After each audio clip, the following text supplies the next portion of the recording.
अस्सलाम वालेकुम नाज़रीन, आप देख रहे हैं प्रोग्राम आलम और मैं हूं बाबर मुगल। नाज़रीन, इस वक्त हमारे दरमियान साबिक आईजी पुलिस मोहक्क और दानिशवर साजिदुर रईस साहब मौजूद हैं। आइन से आज जो ज़ख़ीरा अंदोज़ ये ज़ख़ीरा अंदोज़ जो माफिया है इस मुल्क में, इस पाकिस्तान में, ये आज छाया हुआ है। इस हवाले से इनसे आज बात करते हैं। चीनी तो आए इनकी तरफ चलते हैं। अस्सलाम चीनी वालेकुम स्कैंडल रईस साहब। चीनी स्कैंडल की बात करनी है। जी जी, चीनी स्कैंडल के हवाले से। तो ये जो हाँ, ज़ख़ीरा अंदोज़ माफिया जो छाया हुआ है, इस हवाले से इनसे बात करते हैं। तो राय साहब, आप ये फरमाइएगा कि सख्त कानून के बावजूद ये चीनी माफिया इस मुल्क पे छाया हुआ है। गंदम, आटा, चीनी समेत तमाम जो अशिया ज़रूरिया हैं वो आज कंट्रोल से बाहर है। आप क्या कहते हैं? वालेकुम सलाम। ये इशू अभी का नहीं है। अगर आपको याद हो, सदर अयूब के ज़माने में भी चीनी का स्कैंडल था। बाद में बहुत सारी हमारी हुकूमतों ने वो जब डोगर कोर्ट था उस शुगर स्कैंडल था। बाद में सुप्रीम कोर्ट ने कई दफ़ा केसेस फिक्स करने की कोशिश की है चीनी की। ये बार बार स्कैंडल आ रहा है, इसका कोई हल नहीं निकला है। और अगर यही हालात रहे तो नहीं निकलेगा। अब शहजाद अकबर साहब ने वो रिपोर्ट थोड़ी सी बाहर की है, जो वाजिद साहब ने FIA में तफ्तीश की थी चीनी स्कैंडल की। उसके मतलब मैं उनके पॉइंट्स बताने से पहले मेरा तो सिंपल सा तज्जिया ये है। वो हमारे ज़माने में जब हम छोटे थे या यंग थे तो बड़ा मशहूर था कि रेशमा गुंडों में फंस गई है। अब गुंडों का ज़माना तो नहीं है, अशराफिया का है। तो मैं कहूँगा रेशमा शरीफों में फंस गई है। हमारा ये मसला हुआ। अब जो रिपोर्ट आई है वो उसमें उन्होंने 7 मुख्तलिफ महकमों को कहा है कि वो इन्वेस्टिगेशन करेंगी। जो जो जराइम उसमें सामने आए हैं वाजिद रिपोर्ट में, शुगर स्कैंडल में। तो 7 मेजर इन्वेस्टिगेशन है। सब्सिडीज की है, सेल्स टैक्स और इनकम टैक्स और इसकी है नंबर 2। फिर इन्वेस्टिगेशन कार्टलाइजेशन है, कंपटीशन कमीशन। फिर उन्होंने कहा था कि वो है investigation exports imports, state bank का इसमें रोल है। फिर इन्वेस्टिगेशन है कॉर्पोरेट कंपनीज हैं जिसमें फ्रॉड होते हैं, बहुत सारी किस्मों के उन्होंने बताए हैं, स्टॉक्स के और अंडर राइटिंग जो भी होता है। फिर investigation of fake exports, Afghanistan में बताया कि कैसे वो तरीका करते हैं, एक्सपोर्ट जाती नहीं है या गलत जाती हैं। फिर ब्रीच ऑफ कुछ सूबाई लाज भी हैं जो जो उन्होंने कहा कि सूबाई वो करेंगी इन्वेस्टिगेशन एजेंसी।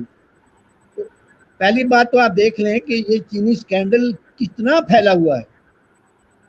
तमाम महकमों को इसने करप्ट कर दिया। पहली बात तो ये याद रखें। मैं बिल्कुल सादा आसान लफ्ज़ों में बता रहा हूँ। ये 7 किस्म की, देखिए इसमें सूबाई हुकूमतें तक इन्वॉल्व हैं जब सब्सिडीज की बात आती है। तो ये तो पूरी हुकूमत की हुकूमत और पूरे महकमे के महकमों को लेकर डूबा हुआ है। और हमें अभी शर्म नहीं आती कि इन्वेस्टिगेशन होने के बाद हम दोबारा उन्हीं महकमों को कह रहे हैं कि आप इन्वेस्टिगेशन करें अपने क्राइम की। ये हद है जुल्म की। जितने दी खोती उथे आन खलोती। भी जिन महकमों ने जराइम किए हैं उनकी कॉग्निजेंस लेना या FIR दर्ज करके उनके हवाले करें किसी। डायरेक्ट इन्वेस्टिगेशन कहते हैं करो तो बाद में तो कोई नतीजा नहीं निकलेगा। ये कानून और आइन की खिलाफ वर्जी कर रहे हैं। हमारी FIA की बेइज्जती कर रहे हैं, वाजिद साहब की बेइज्जती कर रहे हैं, FIA की इन्वेस्टिगेशन की बेइज्जती कर रहे हैं। जब कॉग्निजेंस क्राइम आ गया है सामने, अब SHO के सामने कत्ल आता है, क्या वो कहेगा कि मैं पूरी इन्वेस्टिगेशन जब मुकम्मल कर लूंगा फिर FIR दर्ज करूंगा? ये कौन सा कानून है? आपको थोड़ी सी कॉग्निजेंस क्राइम की शक भी हो जाती है या पता लग जाता है तो आप इमीडिएटली क्राइम FIR दर्ज करें।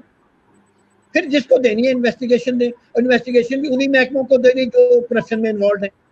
FBR है, एंटी स्मगलिंग है, स्टेट बैंक, सब इसमें करप्शन में इन्वॉल्व है। कॉर्पोरेट सेक्टर है, कंपटीशन कमीशन है। कमाल की हुकूमत है और कमाल के काम हो रहे हैं। ये आंखों में धूल झांक रहे हैं। मैं 4-5 महीनों से इनके वज़रा के बयान सुन रहा था कि हमने तीर मार दिया, हमने आसमानों पे चले गए हैं, हमने इंक्वायरी निकाल लिया है, हम इस पाइन। तो बाद में सोचा ये रोज लेकर ये भंडारा ये मिनिस्टर क्या कर रहे हैं। अब पता लगा कि लोगों की आंखों में धूल झांकना था कि बहुत बड़ा कमाल कर दिया हमने, रॉकेट साइंस निकाल लिया, इन्वेस्टिगेशन। कुछ भी नहीं किया, किसी को नहीं पकड़ा, और उन्हीं महकमों को कह दिया जिन्होंने जराइम किया है ये गैर कानूनी है, इनको FIR दर्ज। और मेरे ख्याल में वाजिद साहब को भी FIR पहले दर्ज कर लेनी चाहिए। मैं अगर इन्वेस्टिगेशन अफसर होता, मेरे सामने ये जराइम होते जो उसमें मुख्तलिफ आ रहे हैं, मैं चुपके से FIR दर्ज कर लेता और प्राइम मिनिस्टर साहब को वो FIR सील मोहर रिपोर्ट के साथ दे देता। फिर मैं देखता कि ये लोग किस तरह, जो वहां पर सेल्फ इंटरेस्ट वाले लोग बैठे हैं, किस तरह उसको गड़बड़ करते। प्राइम मिनिस्टर साहब को तो धोखा दिया जा रहा है, उनको कानून का पता ही नहीं है। ये प्राइम मिनिस्टर साहब को धोखा दिया गया है, क्योंकि जो क्राइम करने वाले लोग हैं वो तो वहीं बैठे हैं। आपको पता ही है शुगर मिलें किसकी है, सेल्फ इंटरेस्ट है, कॉन्फ्लिक्ट ऑफ इंटरेस्ट है। तो जनाब अली इससे कुछ नहीं होगा, ये गलत रास्ते पे चले गए हैं। ये 2 साल लगा रहे, 4 साल लगा रहे, 10 साल लगा रहे, इनकी क्या ताकत है। वो उनके तो बड़े बड़े शेर कह चुके हैं इनको इन्वेस्टिगेशन ही नहीं आती। बिल्कुल ठीक कहते हैं, तो FIR को इन्वेस्टिगेशन नहीं आती। शहजाद अकबर साहब को भी कुछ मालूम नहीं है, वो बड़े शेर हैं, वो हर जगह डील कर लेंगे। अब ये गलत रास्ते पर चल पड़े हैं, मैं बता देता हूँ बिल्कुल। और आवाम के साथ जुल्म होता रहे। इमेजिन करें 70 साल में ये डिटरमिन नहीं कर सके कि शुगर की कितनी कीमत होनी चाहिए 1 किलो में, गन्ने की प्राइस क्या है, उसकी शुगर बनाने में उनकी कितनी वो लागत आती है और कुछ मुनाफा लेंगे। ये है शुगर की कीमत होनी चाहिए जो आवाम को मिलनी चाहिए। यानी जो कौम 70 साल में ये डिटरमिन कर, उनको वहां ऊपर बैठने की क्या जरूरत है हुकूमतें करने की। अवाम के साथ जुल्म होता रहे, अवाम पिसते रहे, वो किसान को उसको कुछ भी ना मिले। इकबाल ने तभी तो कहा था जिस खेत से दहकान को मुयस्सर ना रोजी उस खेत के और खोशा गंदम को जला दो। तो क्या तमाशा बनाया हुआ है इन्होंने। यानी इतने से छोटे से केंद्र में पूरी हुकूमत, पूरे अदारे आपने दाव पे लगा दिए। यानी यही हमारा काम रह गया, हम तरक्की कैसे करेंगे। ये 1 दिन का काम है, मैं आपको बताता हूँ, 1 दिन का। अगर ये सही असूलों पर चलते, मैं फिर करारदाद मकासद, करारदाद में मासद में अल्लाह की जात सुप्रीम है। जब अल्लाह की जात सुप्रीम है तो हमारा कुरान और सुन्ना सुप्रीम है। अगर कोई वकील, कोई जज इस पर करता है बात, वो गलत कहता है। हमने हमारे जिन बुजुर्गों ने करारदाद मकासद दिया है, उन्होंने पाकिस्तान दिया है हमें। आप मौलाना शब्बीर उस्मानी की तकरीर सुन लें, लियाकत अली खान जब तक, उन्होंने बिल्कुल कहा है कि कुरान और सुन्ना हमारी होगी। उन्होंने कायद-ए-आज़म का हवाला दिया जो उन्होंने महात्मा गांधी को लिखा था, ये कुरान हमारा कानून होगा। जलंधर का उन्होंने स्टूडेंट का फेडरेशन है कि हमारा कानून कुरान होगा कायद-ए-आज़म का। इसमें अब क्या शक रह गई है। अब यानी ये थर्ड लॉ जो है, जो उसके अंदर बना है, वो डिटरमिन करेगा कि कुरान क्या है। कुरान कभी कभी सुप्रीम कोर्ट बड़ी खुशी है कि जब हमारे खिलाफत राशिदा के फैसलों को कोर्ट कर देते हैं, मुझे खुशी होती है, बिकॉज वो हमारा कानून है। उसको किसी और की एहतियात, कुरान को किसी से मशवरा लेने की जरूरत नहीं है, हदीस से मशवरा लेने की जरूरत नहीं है, सुप्रीम कोर्ट से मशवरा लेने की जरूरत नहीं है कि वो किधर होने। वो हमारा कानून है, उसके अंडर ये औलुल अमर वाला कानून बना है, आपका जो एक्ट बना है। करारदाद मुकासद ने कहा है कि आइन बना लो, हमने उसको पीछे छोड़ दिया। अब आप देखें कि उसमें हमारे रियासत मदीना में क्या हो रहा था। हज़रत अबू बकर सिद्दीक़ को काम करने से रोक दिया हज़रत उमर ने, पहले दिन नहीं कारखाने जाना, कॉन्फ्लिक्ट ऑफ इंटरेस्ट है। उन्होंने कहा ठीक है, मैं मुसलमानों के लिए काम करूंगा। ये पहला डिटरमिनेंट कानून, पहला कानून है जो आज भी हम तोड़ रहे हैं। हमें शर्म आनी चाहिए। रियासत मदीना का नाम लेकर आप लोगों को बेवकूफ बनाते हैं। रियासत मदीना का नाम ना लें आप, अगर आपने रियासत मदीना के कानून को नाफिज नहीं करना, इसमें कोई आपको रुकावट नहीं डालेगा। सारे महकमे जुराइम में डाल दिए और आप उनकी वो सब कुछ ही है। आप नेशनलाइज क्यों नहीं करते। आप कम्युनिटी को बंद कर लें उस दिन, जब तक ये फैसला नहीं आता। कमाल है। हज़रत उमर के ज़माने में फिर एक मजाक हो गया, तो इतनी बड़ी चिट्ठी है आई है, एक आदमी ने लिख दिया आपका ये अमल, ये गवर्नर बहुत पैसे बना लिए। तफ्तीश की आपने तो पता लगा कि वैसे तो ठीक है, लेकिन उन्होंने साथ कारोबार शुरू किया है। हज़रत उमर ने फिर रोक लिया कि ये तो हमने बंद किया था। उन्होंने वो जायदादें जब्त कर ली उनको कारोबार में जो, और उन्होंने रसूल पाक सल्लल्लाहु अलैहि वसल्लम की हदीस कोट की है। फिर इखवानुल खायना मन तज्जर इज़ा तज्जर अल वाली फिल रैया, अगर हुक्मरान रैयत के अंदर कारोबार करता है तो वो खयानत वालों का भाई है, वो खाइन है। ये सारे खाइन बैठे हैं। मैं कहता हूँ, हमारा कानून कहता है, सारी दुनिया इसको मानती है, इस कानून को नहीं आने देते कारोबार में जब हुकूमत में आते हैं। एक हमारा पाकिस्तान इन लोगों के लिए बना है, बदमाशों और शरीफजादों के लिए। कमाल की बात है, ना आप कुरान की बात मानते हैं, ना दुनिया का जो उसूल मानते हैं, ना अबू बकर सिद्दीक को मानते हैं, ना उमर। आप किसको मानते हैं? अपने जाती मफादात। ये जाती मफादात ने तो जखीरा दोनों ने आपका कोरोना बढ़ा दिया। इन्होंने नहीं होने दिए, इन्होंने बैंक बंद नहीं करने दिए दुकानें। मुझे पता है, जब वजीर ने कहा कि हम अक्ल और दलील से फैसला नहीं किया, इनका प्रेशर था। 4-4 गुना इन्होंने ब्लैक मनी में स्टोरेज रखी हुई है, 4-4 गुना महंगा बेचेंगे, दुनिया में सस्ती होती है। उनका एक्सपोज हो रहा था, उन्होंने प्रेशर डाला और जनाब अली कोरोना बढ़ेगा, दुकान खोलेंगे। अब तमाशा देखें, प्राइम मिनिस्टर साहब की स्पीच सुना करें, बड़ी मजेदार स्पीच होती है कि जी हमने काबू कर लिया, वो स्मार्ट लॉकडाउन हो गया सब कुछ, लेकिन साथ साथ कोरोना भी बढ़ रहा है। यार चित भी मेरा उल्ट भी मेरा, ये क्या बात हो रही है? आप खुद क्यों नहीं तस्लीम करते कि आप फेल हो चुके हैं? आप इसको सही जो शुरू में काबू करना था इन जखीरा अंदोजों के दबाव में आपने नहीं किया।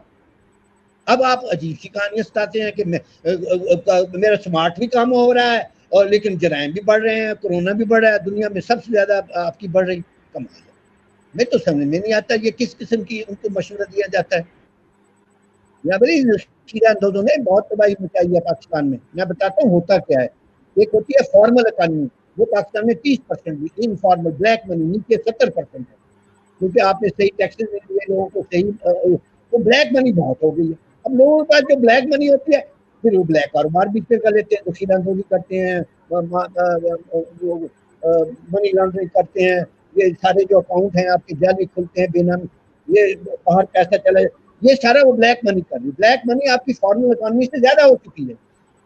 ये है प्रॉब्लम आपका, उसको आप कंट्रोल नहीं कर सकेंगे आप, क्योंकि ये इमरान का भी कसूर नहीं। जो कर्जे लिए हैं, ये जो अब नया कर्जे ले रहा है वो तो पिछले कर्जों के सूद दे रहा है, वो तो फंसा हुआ है, वो दलदल में फंसा जाएगा, क्योंकि कौम ने इनको फंसा दिया। मैंने उसका हल भी कर बताया था इसका क्या है। तो ये नहीं बच रहा है, ये तफ्तीश गलत हो रही है, गलत रस्तों की चली गई है। मैंने आपको तरीका भी बताया है। और फिर अगर इमीडिएटली सॉल्व करना है, एक प्रॉब्लम दूर करनी, जिसका गन्ना है ना, चीनी उसको दे दो, इतना तो आप कर सकते हैं ना, इतना कर सकते हैं। वो मिल वाला उसी वक्त उसकी कीमत लेकर चीनी किसान को वापस कर दे। तो आपके तमाम जराइम पिछले महकमे हैं इसे पर। फिर हुकूमत उनसे जिस तरह गंदम खरीदती है, किसानों से चीनी खरीद, भाई चीनी तो उसकी है, गन्ना उसने पैदा किया है। मैं आटा लेकर आता हूँ, गंदम एक बोरी, वो पीस कर मुझे अपनी पसाई लेकर मेरा आटा मुझे वापस कर देता है। यहाँ बीमारी की जड़, इसने सारी बीमारियां फैलाई, यहाँ से सारी करप्शन। स्टेट बैंक फिर शुरू हो जाता है जो कर्जे देता है, फिर बाकी महकमे, मैं आपको क्या बताऊं, सब्सिडी जो एक्सपोर्ट, ये सारे महकमे, FBR, जिन महकमों ने चेक करना था वो तो चेक नहीं, आप लोगों को इन्वेस्टिगेशन दे रहे हैं। मैं एक सबूत दे देता हूँ आपको, हुकूमत का इरादा क्या है, ये मैं फाइनल बात कर रहा हूँ। कंपटीशन कमीशन के बारे में शहजाद साहब ने कहा है, उन्होंने निगरानी करनी थी, उन्होंने निगरानी करनी थी सारे महकमों की, और जो हो रहा है ये उन्होंने अपना काम नहीं, उन्हें तस्लीम किया, उन्होंने अपना क्या किया, उन्होंने उनको सस्पेंड कर दिया, नौकरी से निकाल दिया। और फिर ये हम उनको अलहदा करके अच्छे अंडे ले आए, वो अच्छे अंडे तो बाद में पता लगेगा, लेकिन ये काम नहीं होना चाहिए, ये गलत हुआ है। जो सब जराइम की माँ थी उसको तो आपने छोड़ दिया, तो हमें पता नहीं लग रहा है बाकी भी सारे आप छोड़ रहे हैं, क्योंकि कॉन्फ्लिक्ट ऑफ इंटरेस्ट है, वो सारे हुकूमतों में बैठे, वो चलने नहीं देंगे आपको। लगले इसमें कुछ भी नहीं होगा, कुछ भी नहीं होगा, कुछ भी नहीं होगा। या तो अबू बकर वाला लॉ इस्तेमाल करें, इनको फाइन डिक्लेयर करके जायदाद जबर कर लें, या मिनिमम अब इसको करना है FIR दर्ज करके ये किसी इंडिपेंडेंट महकमों को इंक्वायरियां दें। आप उन महकमों को ना दें जिन्होंने करप्शन की है।